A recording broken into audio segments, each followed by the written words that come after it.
Hello, everyone. Good morning, good afternoon, bonsoir. Welcome to Litquake Global. My name is Beverly Perino. On behalf of Litquake, thank you all so much for coming to Litquake Global. Today is the closing night of Litquake, San Francisco's literary festival, and we're in the midst of a virtual lit crawl, which is running from 10:30 a.m. to 10:30 p.m. Pacific time, with 25 events and featuring 7 cities around the world. This nonprofit festival is nearly 100% free and could not exist without the generosity of our individual donors. If you believe in keeping literature a key component of San Francisco's and the global cultural landscape, please consider dropping us a few dollars. Every bit helps.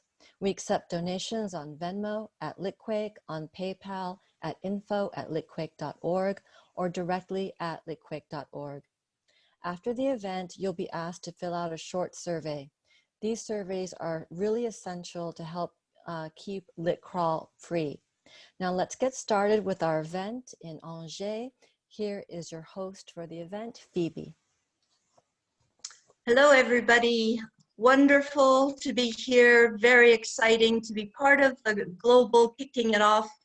We're here in France. We have some people, some of our cast on the screen. I'm going to explain to you a little bit about the idea. We wanted to bring you here to France. We live in the Loire Valley, beautiful castles, Renaissance castles, but we also are going back in time to 12th century, fascinated by the life of Eleanor of Aquitaine, Queen of France, then Queen of England, interesting feminist. And we took a text from, this is a wonderful book about essays on medieval men and women. And we took one of the texts about Eleanor of Aquitaine. We thought we could read it to you on the screen, but then we thought it would be better to film it. So we asked the castle, this amazing castle here in France, in Angers, and they allowed us into the castle to film in a 12th century crypt. Amazing. Eleanor of Aquitaine is buried near us. She is about half an hour drive from here. And she's buried with a book in her hand, which we find fascinating and wonderful.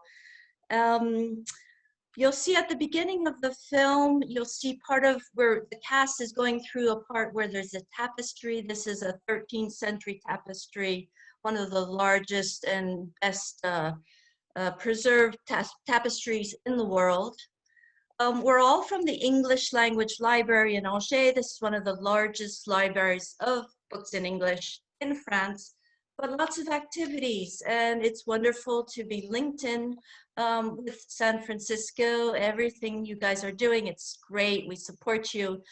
Thank you so much for having us. I'd like to thank the Chateau d'Angers for allowing us to film within their walls, and the whole cast were modest lovers of literature, the written word. We're not actors. We just are sharing with you our city and our love of just the ideas that are going around. So enjoy the film. We're going to start the film for you, and we'll see you at the end.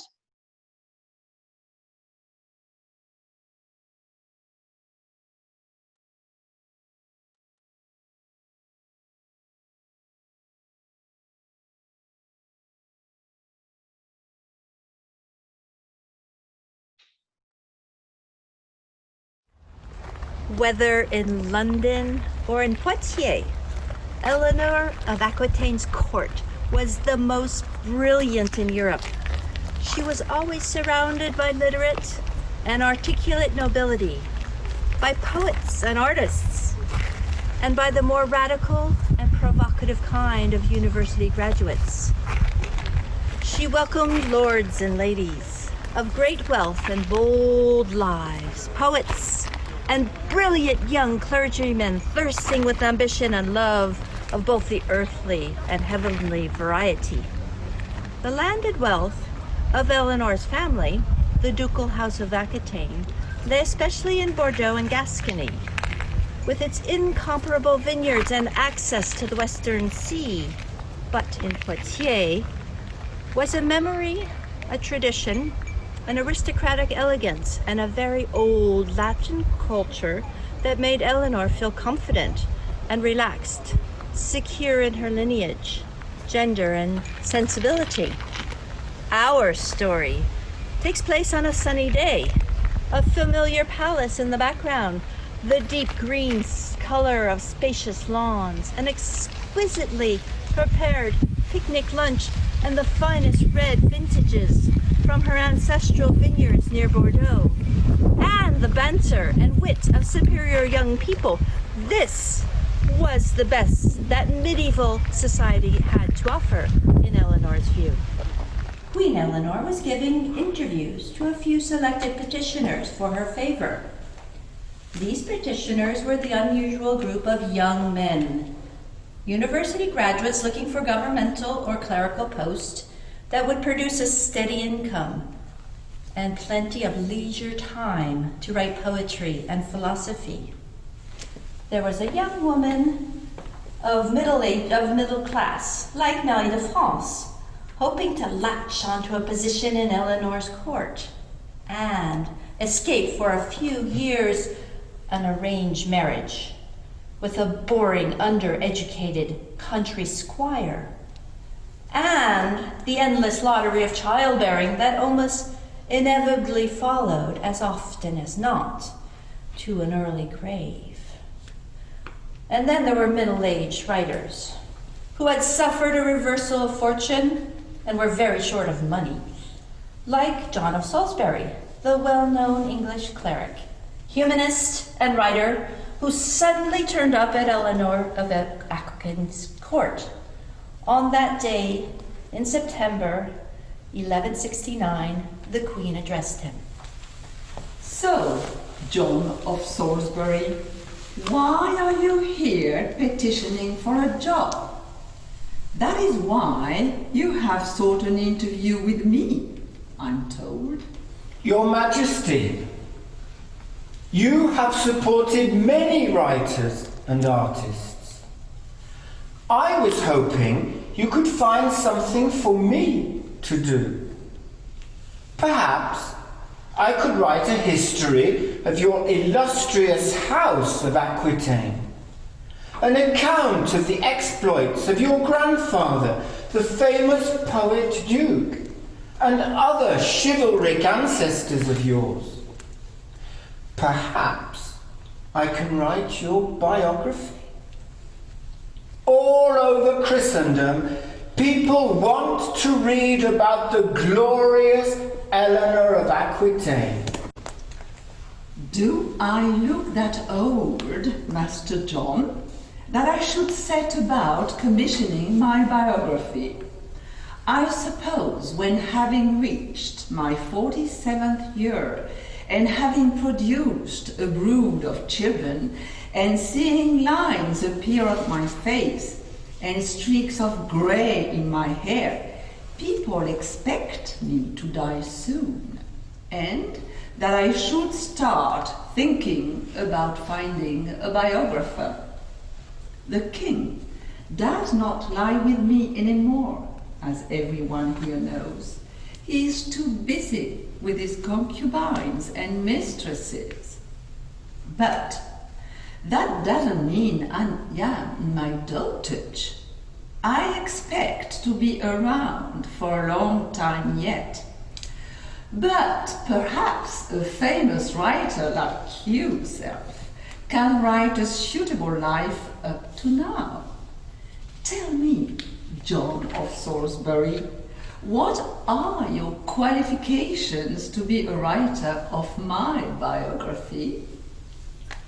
I have written some works of philosophy, an account of life in the papal curia, and most recently, a political treatise.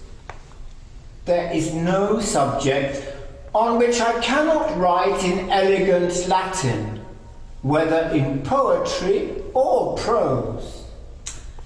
Tell me, John of Salisbury, the story of my life, and I will see if you know enough about me and are sympathetic and insightful enough to be my biographer.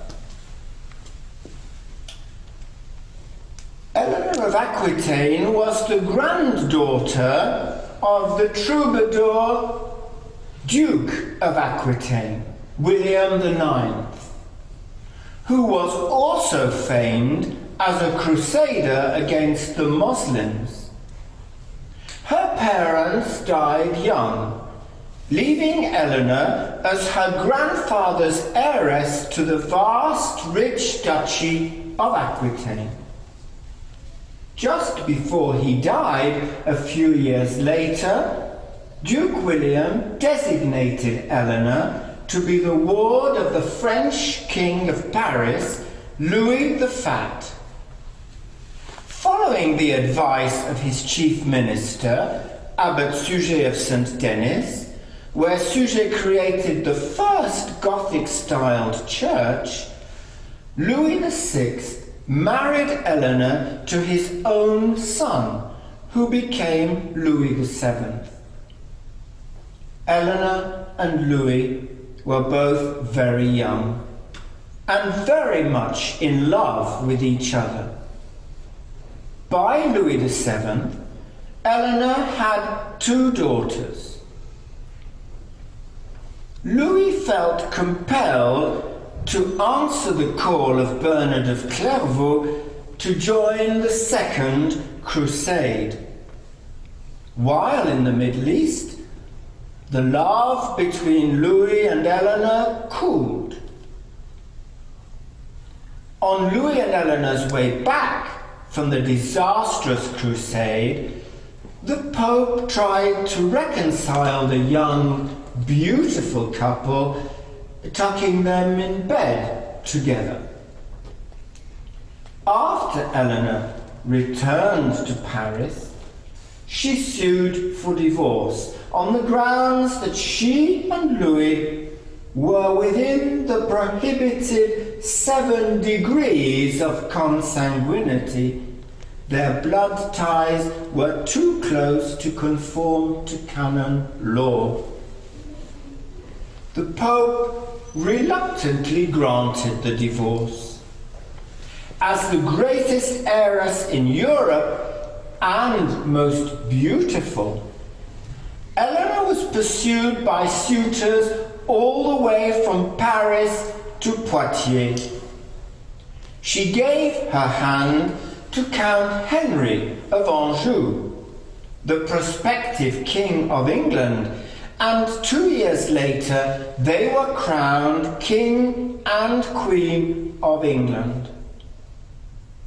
They had many children, and they collaborated in affairs of state, with Henry taking the leadership in carrying out great reforms in the common law of England. Eleanor and Henry were also renowned as patrons of literature and the arts, and their court was the most chivalric and artistic in Europe. In 1168, Henry asked Eleanor to return for a while to her homeland in Aquitaine and to set up her glorious court in Poitiers, the better to ensure the loyalty of the people in the duchy to the Angevin imperial crown. That is my narrative, Your Majesty. Oh, yes, the glory of it all. You have highlighted it. I give you credit, John of Salisbury, for doing that. Now, I would ask my court poetess, Marie de France, who amuses and intrigues us with her stories of romantic love and her social fables, to comment on your biography of Queen Eleanor. What do you think, Marie? Shall I hire John as my biographer? John did not know what to expect. He had never read any of Marie de France's poems, and he was not even sure he had previously been aware of her existence. It was a new experience for John to have his writing judged by a woman. He was not sure whether Queen Eleanor really put stock in Mary's opinion, or if this was just a joke that the Queen was playing on him. As for your account of Queen Eleanor's life, it gets a superficial story, more or less right, but it doesn't deal with the realities underlying the surface story. This is masculine history that you write, John. It is written strictly from a man's point of view. It is history written by the powerful, the winners, by the dominant gender in society.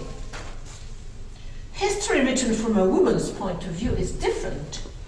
Even the story of Eleanor of Aquitaine.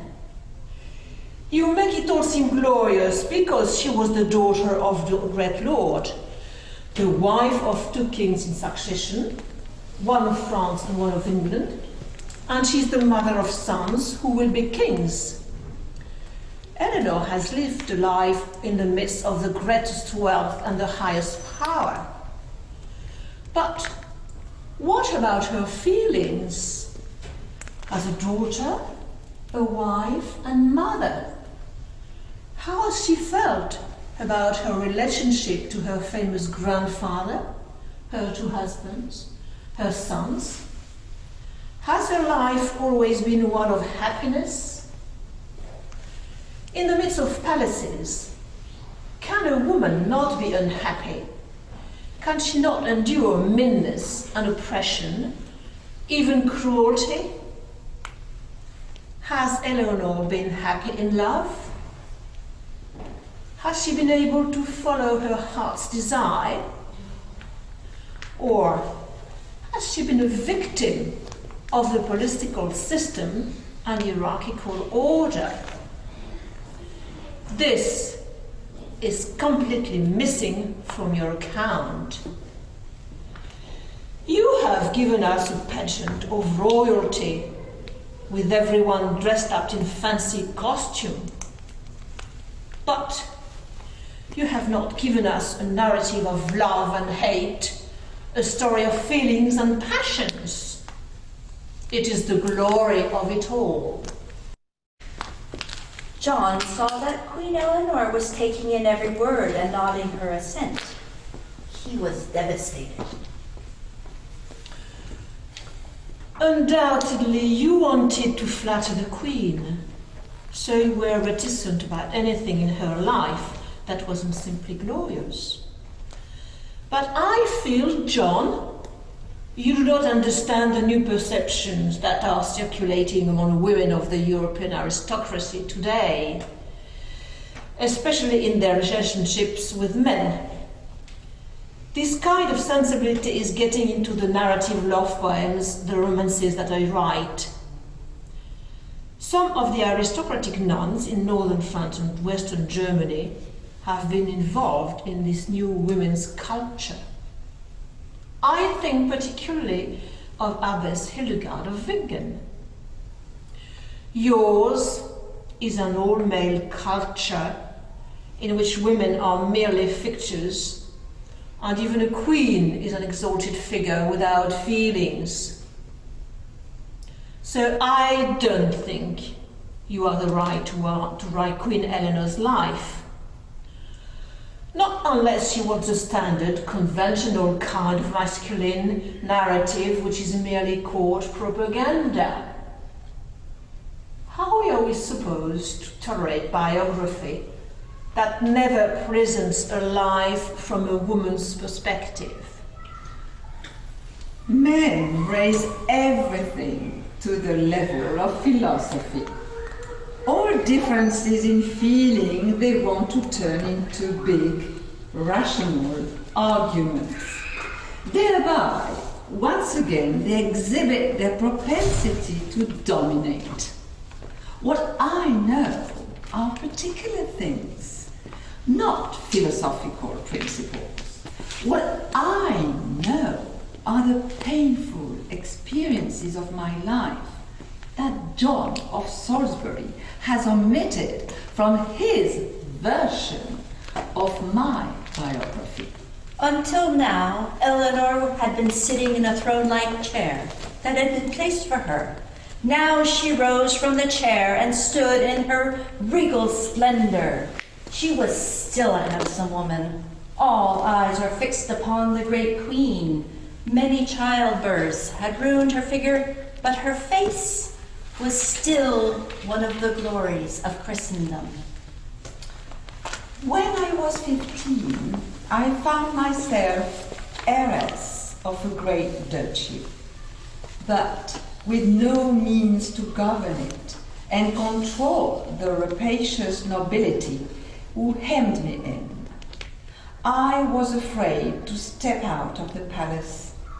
Then King Louis the Fat became my guardian, and I found myself carted off to Paris, where everyone in the French court made fun of my political inexperience, my southern dialect, and my brightly colored clothes.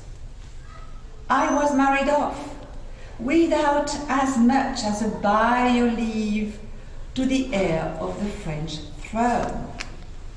For a little while, I had happiness. Louis VII was my age, and we delighted to explore the joys of sexuality together. Then, that dreadful creature, windbag and charlatan mystic, and universal busybody Bernard of Clairvaux, turned up at the royal court and tried to turn my husband into a pious monk. Louis and I stopped sleeping together. The abominable Bernard closed up my womb, and then he convinced my silly husband to go on a crusade. My husband, who was no military leader and was a physical coward. So off we went to the Middle East, where Louis lost an army and was lucky the Arabs didn't take his life. But while there, I learned again what physical pleasure meant when I slept with my uncle Raymond of Antioch. That ruined my marriage, of course, and I had to get a divorce. Finally, after 3 years, the divorce papers came through from Rome.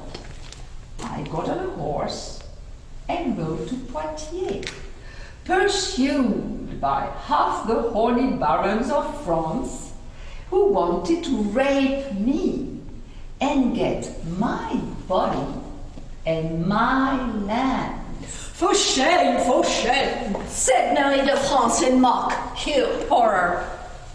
Secretly, I sent a message to Henry, Count of Anjou, a 17-year-old stud, 11 years my junior, whom I had met only on a couple of times, that I would marry him if he would come and rescue me. And he did. Oh, he did. It isn't true that I married Henry because he was going to be King of England. When I married Henry Plantagenet, he was still only Count of a small principality, without even a good vintage wine, and was only a claimant to the English throne. After our marriage, with the great resources and prestige of the Duchy of Aquitaine behind him, his prospects for the English throne improved immensely.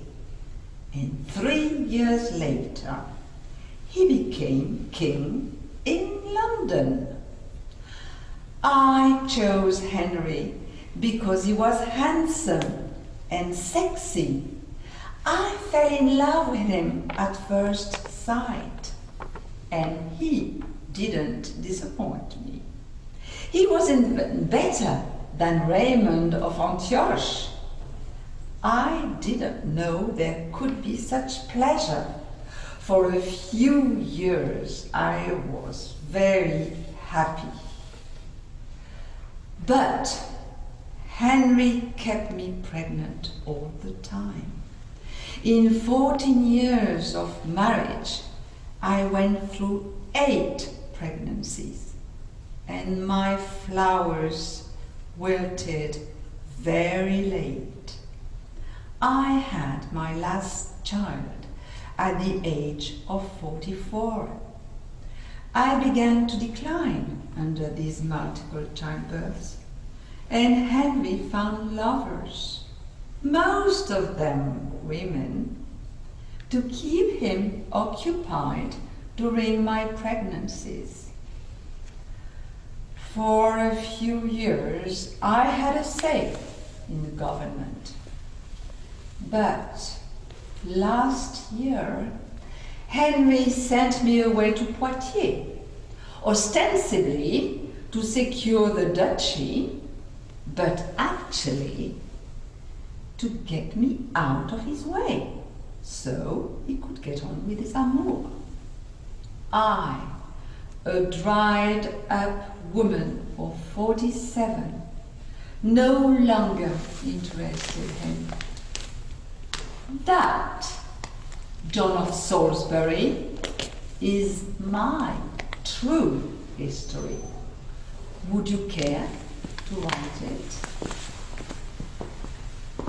Eleanor sat down on her chair and looked around, smiling. She was very pleased with herself. John of Salisbury was dumbstruck.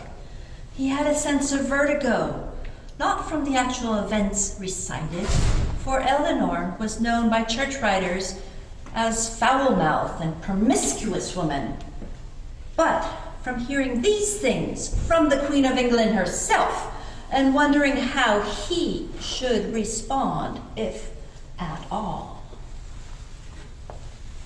Your Majesty, Marie de France is right. I would judge from your autobiographical account that I am not the person to write your life. I could handle scandals in the Roman Curia, as I did in my papal history. But the inner life of the English court, that is beyond my humble talent.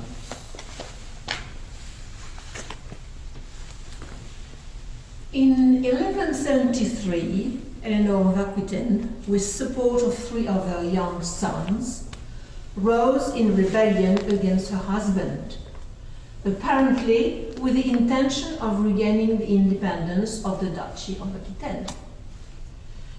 Henry II easily put down the rebellion. Eleanor was brought back to England and kept in comfortable but strict confinement until Henry died in 1189.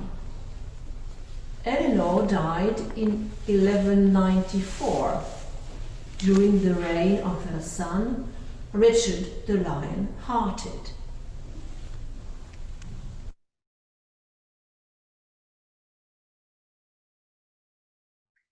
Thank you, everybody, for being with us for this. This is a tapestry that is the largest and longest tapestry in the world. Incredibly beautiful. It's called the Apocalypse, and that's in Angers, in the Loire Valley.